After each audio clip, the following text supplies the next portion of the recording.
गुरु मानुष कर जानते ते नर कहीं है अंध, ओहे दुखी संसार में फिर आग काल के फंद। जब तक हम गुरु को भगवान के इक्विवेलेंट नहीं मानेंगे तब तक मोक्ष नहीं हो सकता। अब जहां भी देखो सारे हाहाकार मच गई। अब क्या हुआ, उधर से घूम घाम कर सारे बाजार में वो लड़की, परमात्मा ने फिर क्या किया कि जा बेटी तू तैयब अपने घर में भी आता हूँ, तेरे पास ही आता हूँ मैं तेरे उस ठिकाने पे। अब क्या किया दाता ने, एक अर्जुन सर्जन नाम के दो शिष्य थे, वो मक्का मदीना गए हुए थे, वो मुसलमान थे, उनके शिष्य हुए थे और कति समर्पित थे परमात्मा पे 100%। वो घर त्याग के, और उनका नाम भी मालिक, उन्होंने कहा था हमें ये मुसलमान नाम बदल के ये सिंपल नाम रखो कोई हमारा। तो अर्जुन और सर्जुन नाम उनका रख दिया था। वह शिष्य बन गए थे और बाल यानी शादी नहीं करा रखी थी उन्होंने। तो जब वो वापस आए तो सभी ने, सब वहाँ तो आग लग रही, सब जगह चर्चा का विषय यही। तो अर्जुन सर्जुन को उनके गुरु भाई मिले कि गुरु जी कहाँ हैं, कि गुरु जी बैठे हैं भाई वैश्या के घर पे। क्या मतलब कि गुरु जी का तो भाई बुढ़ापे में दिमाग चल गया, उम्र घनी होगी और वैश्या के से संपर्क में आ गए, वो तो शराब पी कर सरिया हाथी पर घूम रहे थे। अर्जुन सर्जुन का यह बात जचे नहीं रहे, मूर्खो तुम बात क्या कह रहे हो, तुम्हारी जीभ कट जानी चाहिए, तुम गुरु जी के बारे में ऐसे बोल रहे हो, क्या बकवास कर रहे हो, तुमने समझा क्या। ने बोला सच्ची बात ना तो जाके देख ले। हाँ, परमात्मा ने देखा था कि दो और रह रहे, इनको परीक्षा लेनी है, पता था आने लग रहे हुए।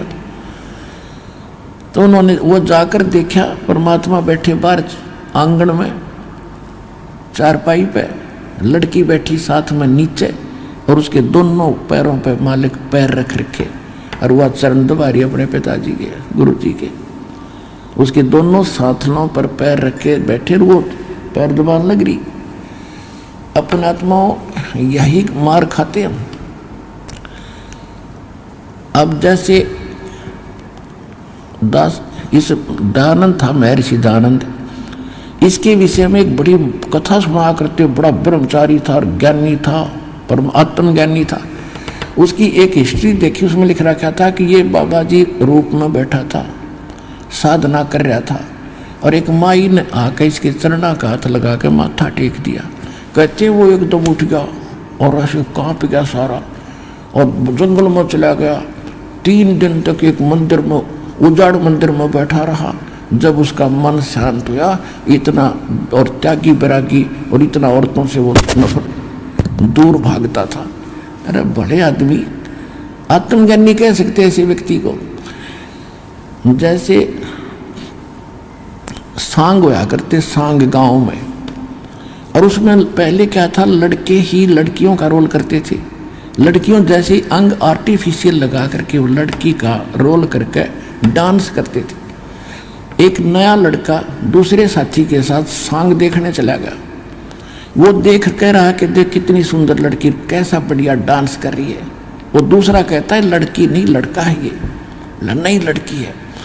तो शाम ने जहाँ वो रुके हुए थे जिस धर्मशाला में, वहाँ ले गया वो साथी, उस नए साथी ने। और वहाँ जाते उन बच्चा ने सारी वो तार के आर्टिफिशियल वो अंग टांग दिए खुट्टी पे और वो पहन लिए कुर्ता पजामा।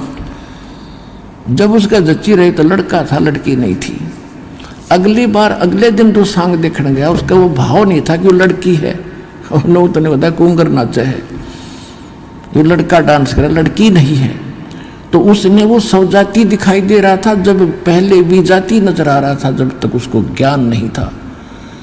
तो इसी प्रकार जब हम आत्म तत्व में आ जाएंगे, ये 2 कवर ऊपर के नहीं दिखेंगे, अंदर आत्मा का रूप दिखाई देगा।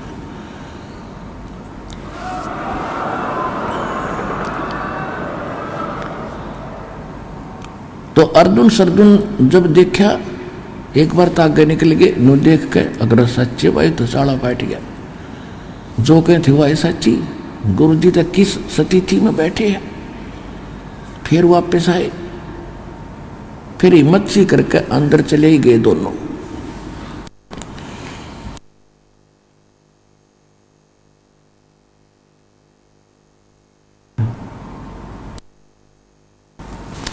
अब अर्जुन सर्जुन गुरु जी को कह रहे हैं कि सतगुरु यहां ना बैठियो, ये द्वारा है नीच। ओए होए, कहने लगे हे सतगुरु यहां ना बैठो आप, ये तो एक नीच जाति का घर है, छोटी जाति का आपका अपमान होगा। परमात्मा क्या उत्तर देते हैं कि ऊंच नीच में हम रहें, ये हाड चाम की दे, अर्जुन सर्जुन समझियो तुम करियो रखियो शब्द सने। संकेत में कह दिया करे भले आदमी ऊंच नीच में हम रहें, और ये तो हाड चाम की दे। इस चाम और तेरे चाम में क्या अंतर है, मुझे तो तुम दोनों एक नजर आते हो। और अर्जुन सर्जुन समझियो राखो शब्द स्नेह, जो नाम दे रखे उन्हें जप ले चुप करके, फालतू बात मत करे। और कहा भले आदमी तुम मेरे गुरु हो गया, शिष्य कहाँ रहे, जब मुझे शिक्षा दे रहे हो तुम मेरे गुरु बन गए बेटा, और जाओ भाग दो यहाँ से मूर्ख हो दिया कल्याण तुम्हारा। अब वो तो कल्याण के लिए निकले हुए थे बेचारे, फिर उनका एकदम झटका लग गया, नाश हो गया बनी बनाई कमाई का, चरणों में गिर गए। वहीं पर हे परमात्मा हमारी तो बुद्धि खराब कर दी, सारा संसार बकवास कर रहे आपके बारे में, वो तो गुंडा हो गया, बदना बदन हो गया, भले आदमी हो। परमात्मा बोले फिर तुमने मुझे क्या जाना, संसार की बात मांग तुम ऐसे मेरे से दूर हो गए तो फिर खाक भगत और के देखा तुमने, तुम तो साथ रहो, समाज को तो मैंने तुम्हारी फड़क निकालनी थी, ये बकवास करा करते थे, एक लड़की आती है फलानी, क्या समझा तुमने, मैं इतना जितना गिर गया और तुम मुझे इतना निकम्मा मान बैठे, जो जब तुम भगवान दिखाई दूं था तुमको, तेरे सौ सुखों थे। सर्जुन अर्जुन का जमीन नीचे से खिसकती नजर आई, क्योंकि वो तो उद्देश्य मालिक के लिए निकले थे। कहने लगे दाता घनी गलती बन गई, घनी नीच हम। और ये उनको पता लग गया था कि फिर ऐसे संत सतगुरु मिले ना मिले, और फिर जन्म होगा ना जाने कब होगा, या तो गई हाथ ते डोर छूटे भगवान, बात बिगड़ेगी। चरणों में पकड़ कर बुरी तरह रोए, वहीं पर है परमात्मा कोई विकल्प बताओ दाता। परमात्मा बोले भाई ईब तुम्हारा इस शरीर से वो बात नहीं रह सकती बेटा, कितनी बात बना ले, आपका वो भाव नहीं बनेगा, क्योंकि आपके अंतःकरण में वो मलिनता घर कर चुकी है। अब मेरे इस शरीर से तुम्हारा कल्याण नहीं हो पाएगा। अंडरस्टूड है। कहते हैं ये धागा प्रेम का मत तोड़ो चटकाए, और टूटे से फिर मिले नहीं, और मिले तो गांठ पड़ जाए। गुरु शिष्य का नाता इतना गजब का होता है, इसमें दोष आ गया तो फिर बात बनेगी नहीं जल्दी सी। इसको कति गुरु परमात्मा तो होना चाहिए, परमात्मा में दोष नहीं हो सकता। हम अपने दोष दूसरों में देखते हैं। जैसे एक चोर किसी एक नेक आदमी के घर पे चला गया, वो नेक आदमी तो सो गया, उसको खाना खुना खिला गया, कि वो अपने जैसा जाने था, नेक आदमी यात्री है, रात्रि में पैसे निकाल कर चला गया। और एक उसी चोर के घर कोई एक नेक व्यक्ति यात्री बनकर आ गया, रुक गया, उसने भी खाना खिला कर चोर ने उसको सिला दिया, वो सो गया ठाठते, और चोर सारी रात जागता रहा कि कहीं रात ने चोरी ना कर ले जा, क्योंकि वो दोष चोर में था, उस महान आत्मा में नहीं था जो यात्री था।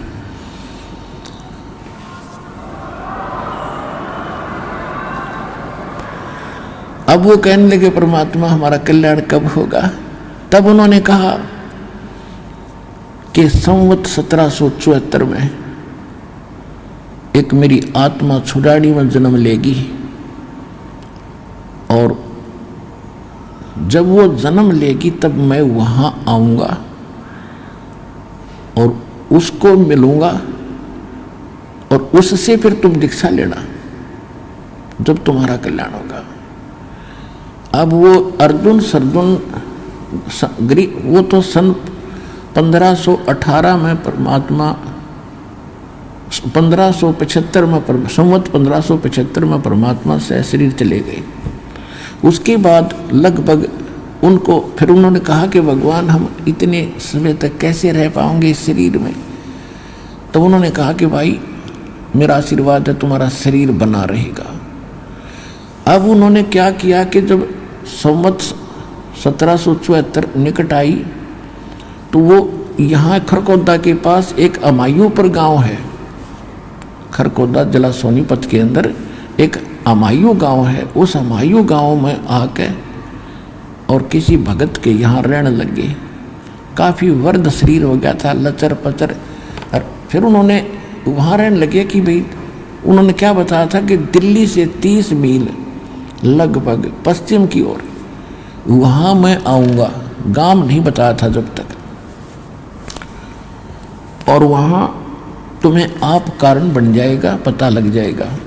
तो हमायूंपुर गांव में रह रहे थे। और जब परमात्मा गरीबदास जी को मिल चुके थे और उनको सब परिचित करा दिया था, फिर ऐसी प्रेरणा करी उनके सपने में दिखे दाता अर्जुन और सज्जन को कि अर्जुन और सज्जन तुम छुड़ानी जाओ, वहाँ मैंने तुम्हारे दीक्षा की व्यवस्था कर दी है। छुड़ानी गांव में जाओ। अब वो सुबह उठे, दोनों ने एक दूसरे से बता के आज तो भाई गुरु जी दिखे थे और छुड़ानी गांव बताए थे, वहाँ कोई आए हैं और उनसे दीक्षा लो। उसका नाम भी बताया, गरीबदास नाम है उनका। उन्होंने जिस भगत के वो घर पर रहा करते थे उनसे पूछा भी यहाँ कोई छुड़ानी गांव है। उसने बताया जी है छुड़ानी गांव, एक छोटा सा गांव है और यहाँ से थोड़ी दूर है, यानी 30 किलोमीटर होगा 30। तो बोला भाई एक काम कर दे बेटा। दोनों कहने लगे आज तक आपने हमारी बहुत सेवा करी है, एक अंतिम काम और कर दे, हमें छुड़ानी छोड़ दे। उसने बैठा के अपनी बैलगाड़ी में उन दोनों को और वहाँ छुड़ानी जा छोड़ा। छुड़ानी जाके पूछा कि गरीबदास कौन है। उधर से परमात्मा ने प्रेरणा गरीबदास में की थी। उनकी भी दिव्य दृष्टि खोलती थी कि आ जाओ भक्त, मैं तुम्हारी इंतजार कर रहा था, आ जाओ, बताओ क्या काम है। कि महाराज सारी कथा बता दी, मुझे सब पता है, दीक्षा लो, तुमने बहुत बड़ी गलती करी थी अर्जुन। भगवान पर संत पर भगवान के तुल मानना चाहिए। कहा जी बस गलती घनी बन गई, उसी का भोग रहे हैं। उन्होंने नाम लिया, महीने 2 महीने वहाँ रहे, वहीं शरीर छोड़ के दोनों उनकी समाधि बना रखी थी। अब तो आप फोड़ फाड़ दी छुड़ानी।